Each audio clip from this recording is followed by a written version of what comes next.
You know who I get the most pushback from on my videos? And I love opinions, is people on the far left. They're almost as bad as MAGA. Some of them are worse. They are so tribalistic that me criticizing Democrats, they put their nose in the air and they run away. And I'm going to show you two clips as an example as to why I criticize them so harshly. Watch these two clips and watch how they respond. And let's come. Killing of Renee Nicole Good is unacceptable, unconscionable, and un-American. There is absolutely no justification for her death. Kristi Noem, the so-called Secretary of Homeland Security, has zero credibility. She is a stone-cold liar. ICE and the Department of Homeland Security are out of control. And Congress needs to step into this situation. Republicans should stop burying their heads in the sand. And we're going to make sure that this masked ICE agent who pulled the trigger is criminally investigated to the full extent of the law and held accountable for this unnecessary death. There's little I can say, again, that'll make this situation better, but I do have a message for our community, for our city, and I have a message for ICE. To ICE, get the fuck out of Minneapolis. Does Hakeem Jeffries seem like he wants to fight or give a strongly worded letter? How about that mayor? That's what I want. That's what I want from my elected official. He's out of fucks to give. This woman just died. And you have Hakeem Jeffries given a strongly worded letter that was spell checked by ChatGPT because he needs to be more moderate. You think the people that voted for a convicted felon, rapist, president, pedophile, that if Hakeem Jeffries is more moderate, that they're all going to say, oh, I'm so glad that Hakeem Jeffries was PG. Oh, now I'm going to vote for the Democrats. You cannot be that stupid. You people cannot be that dumb on the far left. They both suck. Today, Eric Swalwell, giving a speech about the murder of the lady by ICE yesterday. Well, I'll be damned if we're not going to drag you before Congress when we have power. Oh, that's cute. Oh, that's cute, Eric. Oh, you think you're going to win the midterms? You think we're going to have a democracy in a year? That's adorable. Is that what you're going to do? You're going to bring him up here? You think people are going to care about this in a year? Elizabeth Warren, same thing.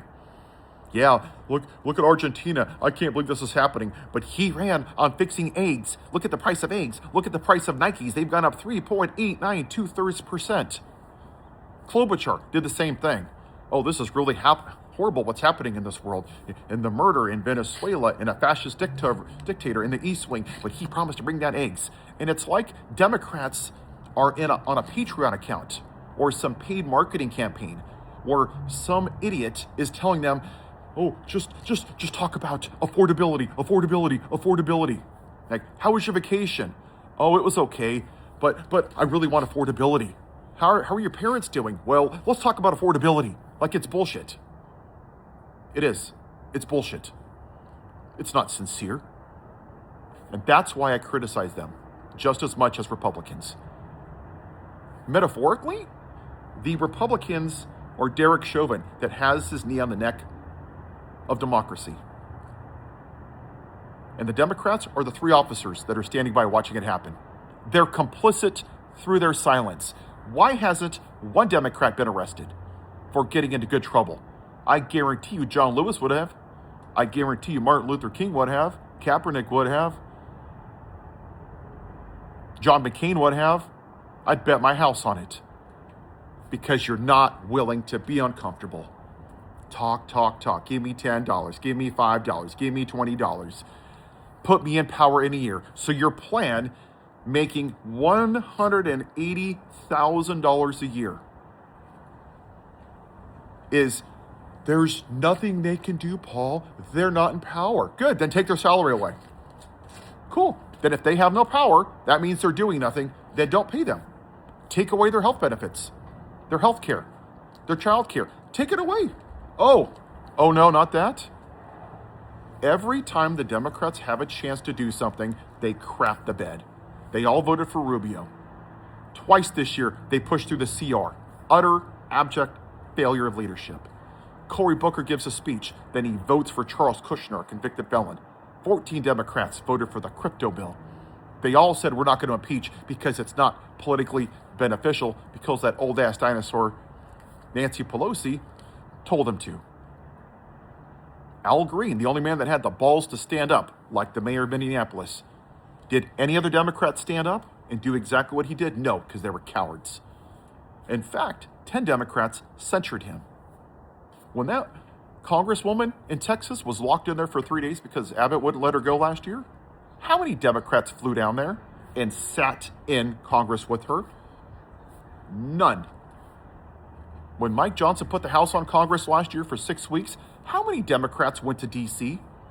and opened up Congress, or protested, or slept on the halls of the Supreme Court, or slept on the White House lawn and showed everybody what's going on and got into good trouble? None. So spare me the shit with they have no power. They choose not to wield it. What they're doing is saying, look, we're not the Republicans. We're going to sit by and watch democracy burn. And if there's anything left, you have to vote for us because we're the lesser of two evils. Now's not the time to fix it. That's exactly what they're telling you. And you're still buying into the bullshit. Until we acknowledge that both parties are two sides of the same coin, there is nothing that's going to change in this country, because we keep going from one abusive relationship to another. And I, for one, am sick and tired of it. Until we're willing to shut this down through a general strike and be uncomfortable, nothing's going to change.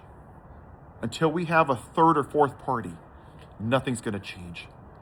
Until we start criticizing the Democrats as much as you criticize the Republicans, nothing's going to change. Have a good day.